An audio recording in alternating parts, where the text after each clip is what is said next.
안녕하세요. 11월 16일 월요일 아침, 오늘은 역대하 13장 1절부터 14장 1절까지 이미 승리를 얻은 믿음이라는 제목으로 또 그 주제로 우리가 함께 이 한 주간을 시작하는 말씀을 나누겠습니다. 오늘은 르호보암의 아들인 아비야와 그리고 북이스라엘의 왕이었던 여로보암의 전쟁으로 이야기가 시작이 됩니다. 여로보암 왕 18년 때에 아비야는 르호보암을 이어서 남유다의 왕이 됩니다. 그리고 르호보암과 여로보암 사이에는 항상 전쟁이 있었는데 르호보암이 죽고 난 다음에도 이 전쟁은, 남북전쟁은 계속됩니다. 그런데 르호보암 왕 때는 국경지역에서 산발적으로 국지전을 벌인 작은 전쟁이었다면 아들 아비야 때 와서 마침내 본격적인 남북 전쟁이 동족상전의 비극인 이 큰 전쟁이 터지게 되죠. 이 당시 군사적으로 보면 아비야의 남유다의 군대가 북이스라엘의 여로보암의 군대보다 절반밖에 되지 않았습니다. 3절에 보면 남유다의 군사는 40만 명이고 북이스라엘의 여로보암의 군대는 80만 명이다, 이렇게 나와 있죠. 그러나 아비야가 이 전쟁 전에 신앙의 전략을 통해서 여로보암과 북이스라엘 백성에게 하나님의 뜻을 전하고 이 전쟁을 승리로 이끌겠다는 선포를 하게 됩니다. 당시 고대 사회에서는 전투 전에 먼저 양쪽의 최고 장군들이 나서서 자기들에게 전쟁의 명분이 있고 우리가 옳다는 것을 주장하는 연설을 하는 것이 보통이었습니다. 이게 보통 이제 심리전으로 전쟁을 시작을 하는 건데요. 마치 골리앗이 다윗과 싸우기 전에 나왔던 그런 모습과 비슷한 거죠. 그래서 이 연설을 통해서 자기 편 군대들에게는 사기를 진작시키고 상대방에게는 그 마음을 위축시키고 사기를 저하시키는 그러한 일들을 전쟁 전에 하게 된 것이죠. 그런데 오늘 아비야가 이 북이스라엘과의 전쟁 전에 이렇게 두 가지를 이야기하면서 이 전쟁은 우리가 이길 것이다라고 선포를 합니다. 첫 번째로 5절에서부터 7절까지 보면 하나님께서 소금 언약으로, 우리 지난주에 배웠죠.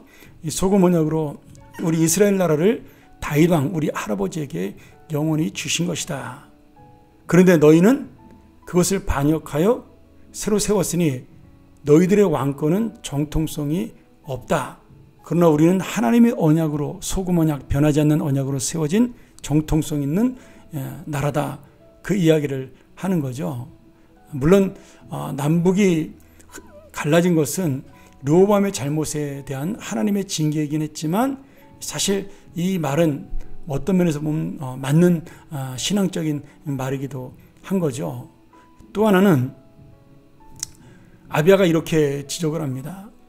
너희들이 북이스라엘이 여로보암이 금송아지를 만들고 또 제사장과 레위 백성들을 쫓아내고 이방 사람들을 제사장으로 세워서 잘못된 예배와 제사를 드렸다.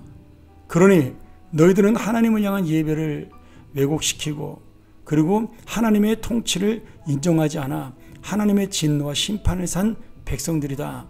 그러니 이 전쟁에서 우리가 승리할 수밖에 없다. 이렇게 전쟁 전에 미리 선포를 하고 믿음으로 이미 승리를 우리는 얻었다라고 그렇게 이야기를 합니다. 오늘 여러분 이 말씀 중에 굉장히 중요한 내용들이 나오는데요. 지금 이 말씀 중에 예배에 대한 중요성이 나옵니다. 아비야는 지금 이 하나님께 대한 참된 제사와 예배를 통해 영적인 자신감을 갖고 있는 거죠. 비록 두 배나 되는 적군을 앞에 두고 있지만 내가 하나님과 함께하고 하나님을 바로 믿고 하나님께 바로 예배함으로 하나님께서는 이 전쟁에 승리를 주실 것이다. 사실은 이것이 이스라엘의 전쟁이었죠. 모세 때, 여호수아 때, 그리고 사무엘 때에도 이런 전쟁으로, 다윗 때에도 이런 전쟁으로 항상 승리를 했습니다. 그러니 지금 전력은 아주 열세이지만 지금 아비야는 하나님께 대한 참된 예배와 믿음으로 이 전쟁에 승리할 수 있다라고 강조를 하고 있는 겁니다. 여러분, 예배가 참 소중하다는 것을 다시 한번 볼 수가 있는 거죠. 그 예배를 통해 하나님의 뜻을 깨닫고 하나님의 은혜를 만날 수 있다는 겁니다. 결국 이 전쟁에서 아비야는 대승을 거두게 되고 여로보암은 이 엄청난 패배의 충격을 이기지 못하고 결국 몰락하는 왕조가 됩니다. 20절에 보면 아비야 때 여로보암이 다시 강성하지 못하고 여호와의 치심을 입어 죽었고 이렇게 나와 있습니다. 여기 다시는 강성하지 못했다라는 말과 여호와의 치심을 입어 죽었다라는 말이 바로 하나님의 심판에 대한 이야기라는 거죠. 오늘 이 여로보암은 아비야에게 패배한 것이 아니라 하나님 앞에 패배한 것입니다. 아비야가 승리한 것이 아니라 하나님을 대적한 여로보암을 하나님이 심판하신 거죠. 결국 여로보암은 이러한 죄로 죽고 말아서 다시는 재기하지 못했고 그 아들 때에는 그 가문까지 몰살 당하여 북이스라엘은 계속해서 반역자들이 나타나 왕조를 세우는 아방 때까지 그런 일이 계속되고 맙니다. 물론 나중에 아비야도 열왕기상 15장에 보면 기적적인 승리를 경험했음에도 결국 말년에 아버지의 지은 죄를 따라가 그가 하나님을 온전히 섬기지 못했다라고 안타깝게 그의 말년을 보여주고 있습니다. 그러면서 21절에 보면 아비야는 점점 강성해서 교만해진 거죠. 아내 14을 거두렸고 아들 22과 딸 16을 낳았다. 이렇게 말씀하고 있습니다. 결국 그는 르호보암의 말년처럼 아버지의 인생처럼 악을 행하다가 오래 사는 축복을 받지 못하고 3년 만에 일찍 사망하는 그러한 아픔을 겪게 됩니다. 오늘 역대기는 남유다 왕조의 어두운 면, 죄악된 면을 나타내지 않고 있습니다. 그 이야기는 다윗의 언약을 지킨 왕조들이 결국은 하나님의 복을 받는 것을 강조하기 위해서 이 책이 쓰여진 것이기 때문에 오늘도 그 제사장적인 관점에서 쓰였기 때문에 예배에 대한 강조점이 나오는 것처럼 다윗의 언약을 중요시 여기고 성전의 예배를 중요시한 왕들은 부정적인 기록들을 나타내지 않고 있는 거죠. 그러니 역대기의 역사는 사실은 역사책이라기보다는 종교사적인 측면에서 기록했다라고 볼 수가 있습니다. 아비야가 그 이스라엘 군대에게 행했던 그 전쟁 전의 그런 선포와 연설에도 이 하나님의 언약이 담겨 있는 그런 모습을 보아서도 분명히 알 수가 있는 거죠.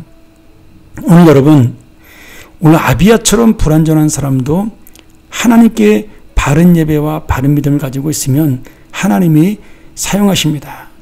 그러니 우리는 다시 한번 아비야처럼 나중에 변하는 사람이 아니라 끝까지 주님 앞에 예배에 서는 자, 요새 코로나19 때문에 예배가 더 소중했다는 사실을 깨달았는데 그 예배를 통하여 하나님의 은혜를 날마다 만나는 그런 귀한 삶이 되기를 이 월요일 아침 여러분을 위해서 축복하며 소원합니다.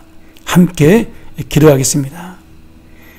하나님 아버지, 아비야와 남유다 사람들은 자신들의 군대가 강해서 승리한 것이 아니라 할아버지 믿음의 조상 다윗처럼 하나님의 은혜를 의지함으로 승리했습니다. 오늘 우리의 승리도 바로 이러한 하나님의 은혜의 승리의 삶이 되게 도와 주시옵소서. 오늘 이 예배를 통하여 하나님의 은혜를 붙잡았던 아비야와 남유다의 백성들, 끝까지 그들이 그 믿음을 지키지는 못했지만 우리는 바로 이 믿음을 잘 지킴으로 하나님의 역사를 날마다 놓치지 않는 귀한 주님의 자녀들이 되게 인도하여 주시옵소서.